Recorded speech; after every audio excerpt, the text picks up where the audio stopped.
a metal box. In that metal box, they carried live embers. Throughout the day, they would add a little bit of tinder to the box to keep the spark alive. Well, each of us carries deep within us a spark, except it's a different kind of a spark. It's the kind of spark that you can use to empower another person. Unfortunately, for many of us, that spark lies deeply hidden inside and is seldom revealed. However, at any moment, any one of us can be the spark for another person, or can catch a spark from another. 2 years and a couple months ago, I caught one of those sparks. And I caught one of those sparks right here in our community by one of our chamber members. His name is Mark Rothbart, and he is the vice president of SciHo. You're welcome to ask Mark later what he did.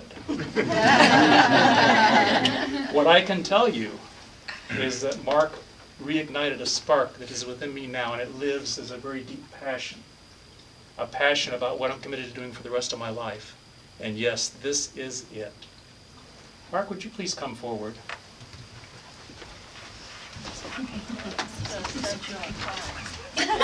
Mark, on behalf of our company, Level 3 by Design, I have a gift for you. And this gift is a token of our appreciation for the work, for what you have done. And it's in here. Do you want to shake it out for me?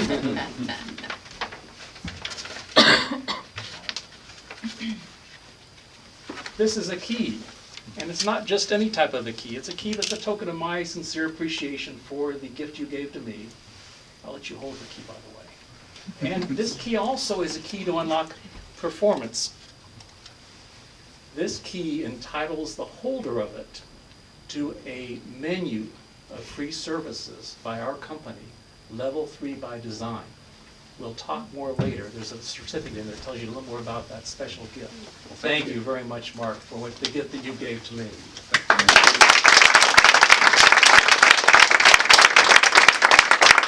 Thank you to everyone for being here today. Thank you for coming to this ribbon-cutting ceremony. My name is Keith Weedman, and I am the principal for Level 3 by Design. We specialize in Level 3 change.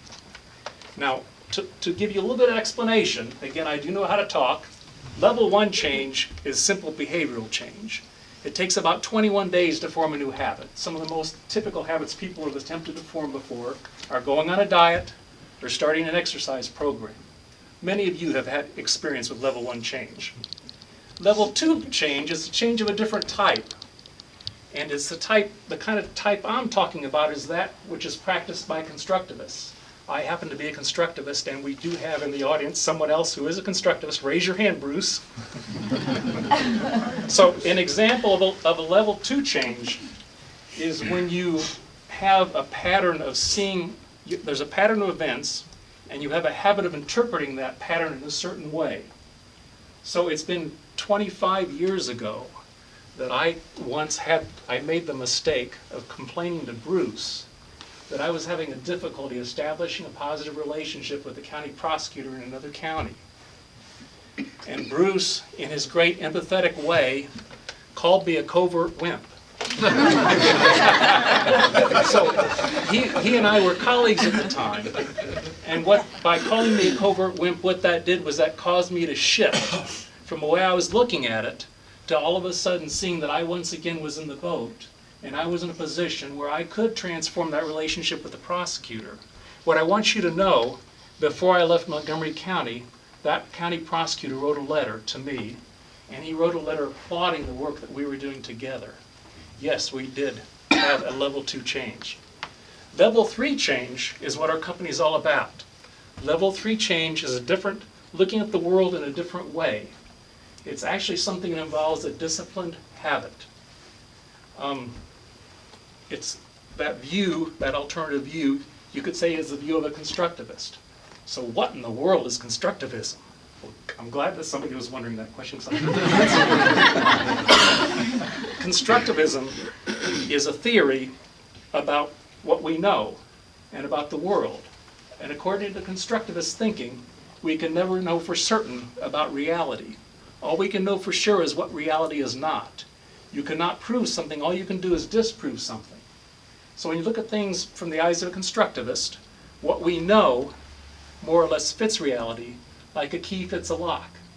There is always another key, especially a master key, which can open the door to new possibilities. That's what we're about, a door to new possibilities. I don't have my reading glasses on. I do want to introduce you to Bruce Hodes. Bruce, come on up here just for a minute. Bruce is the president of CMI, and many years ago, I first met Bruce in Chicago. Bruce has been a consultant for 30 years. He's an old man. I'm a new grandfather. And in 1989, we had a workshop in Crawfordsville, Indiana. That workshop was filled with community leaders from Crawfordsville. There were about 24 of us in the room, and there were a handful of people that were welfare clients that were at that same meeting. At that meeting, we made a bold public commitment to create a welfare system that works for everyone. Bruce was there that day. He facilitated, he led the workshop that day. The beginning of something that was quite exciting for me. Yeah. And I thank you for that, Bruce. You're welcome.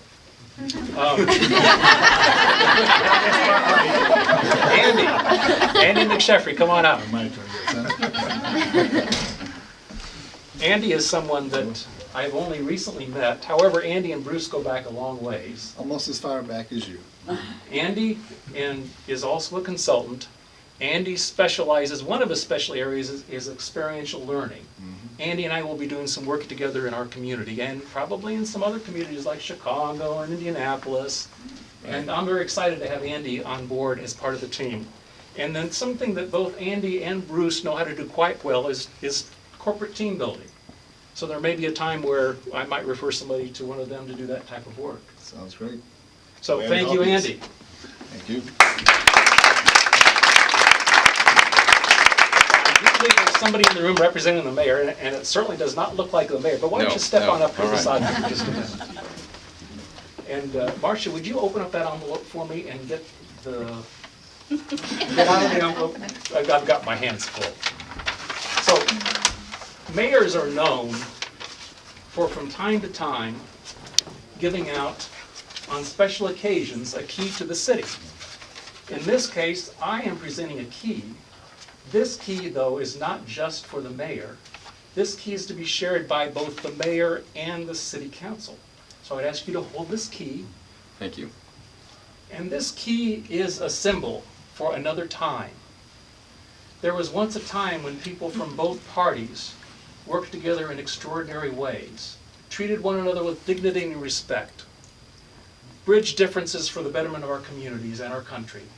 Two examples that are local. One is Congressman Lee Hamilton, and the other one is Senator Richard Lugar. Both knew how to treat one another with respect and make positive impacts for our community.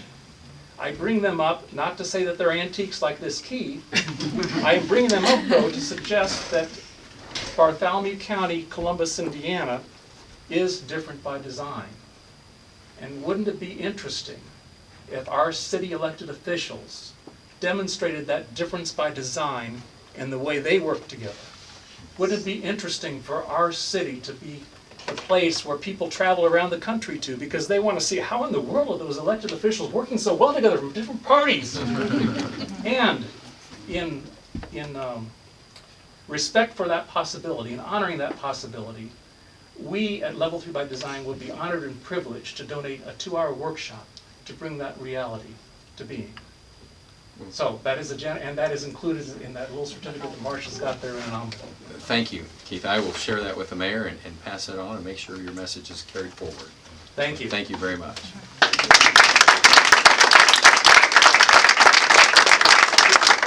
We use different by design as being something that kind of is like a, what do we call branding it? statement. A branding statement for our community. But you know what it could be? It could be a vision for what our community could be. It truly could be a vision of how we can be different by design. And in fact, if you look at many of the things we've already done, you could say we're already moving in a direction similar with that vision. Wouldn't it be intriguing if it was our vision here in our community? I've got to put my reading glasses on. Cindy told me that at some point in time they're going to get a hook to get me off here if I don't get done on time. So I do want to also invite our mayor to get personally involved in a very special endeavor going on in our community. And that is an endeavor being started under United Way's leadership, Mark Stewart's leadership, and it's one to involve the community in enabling people to become self-sufficient. It's something that will one day be renowned as Bartholomew County Works. And I've got 2 articles in there about what a mayor in another community once did to make a difference, first in the life of one individual, but then more importantly as a symbol for what the community could do for other individuals. And then there's another article in there about what Mayor Fred Armstrong once did for this community to enable self-sufficiency. So I would invite and encourage that at some future time, and I don't think we're quite ready for it yet, but there will be a time in the not too distant future where there'll be opportunities where our mayor could make a big difference in Bartholomew County Works and the initiative of the United Way under his leadership. So, moving on. Jack Hess is not here, but he told me he would be here if he could. And what I want you to know about Jack Hess is he does teach a class here in Columbus for small business owners.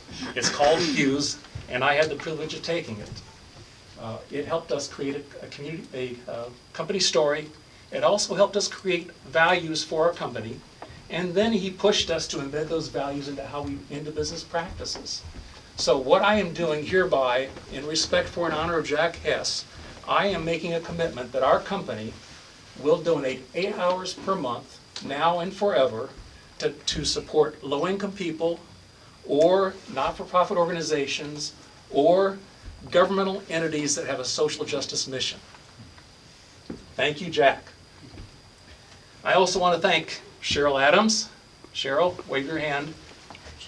Over there with San Susie, Lucina Kessler from Columbus Regional Health, and I don't think that Mark Lindenlaub is here with Thrive Alliance, but Scott Hill from First Presbyterian Church.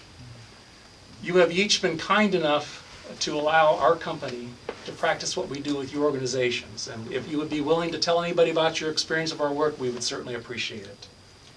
I want to acknowledge Volunteers in Medicine. You have a, there they are over here. Come on. This is Mary from Volunteers in Medicine. What I want you to know about Volunteers in Medicine is they have an extraordinarily compelling vision. And that vision has to do with healing and hope. And what I want you to know is, for me, you brought healing and hope to me too, in addition to the community. And I thank you for that. Lucina Kessler, step up here.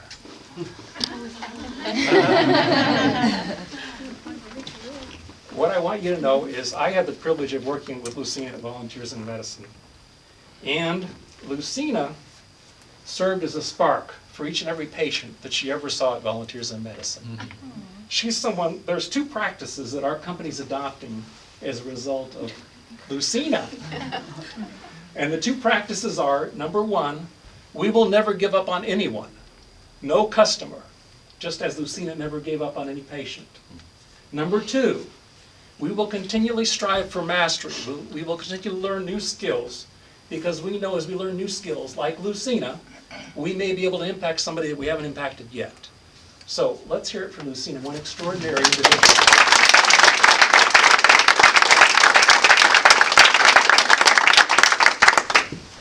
Okay, we're getting close. Dr. Philip Stewart. Dr. Philip Stewart is involved with the International Institute for Sustained Dialogue. He has been donating services here in Columbus, Indiana for the last 6 months, and he's planning to donate services for the next 6 months, specifically to help low-income people have dialogue with low-income people about issues that are important to low-income people. The Interfaith Forum of Columbus, wave your hands, those that are here. I want to thank all of you for letting me get involved in this initiative. It's a way for me to start doing that community giving back even before my company made the commitment to do so. And Ron Hamlin, would you please step forward, sir? I need that other key, Marcia. Ron, I want to especially acknowledge you. Okay. Ron is a very special individual. He is someone who I've had the privilege of working with for a number of years.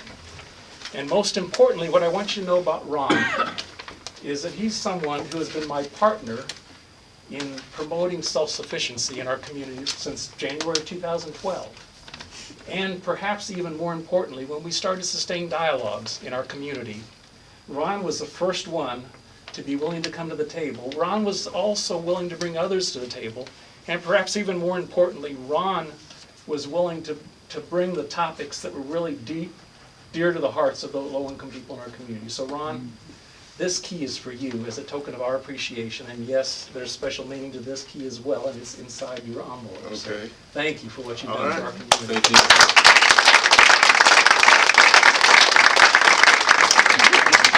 Marcia. My wife, Marcia. Cheryl. I want to especially thank my wife, Marcia. For 30 years, she has supported me. And more especially now, as our finances are not quite what they used to be, she's supporting me in this new venture of by design. Marcia, this is a token of my appreciation for you. Thank you, honey. Finally, as we approach the grand finale, I want to thank each and everyone who's here. I want to thank you for what you have already done to make Columbus, Indiana, the Athens of the Prairie. More importantly, I want to thank each of you for what you're going to do to make Columbus, Indiana, and Bartholomew County the most extraordinary place to live on the planet, to truly in every way be different by design. Thank you.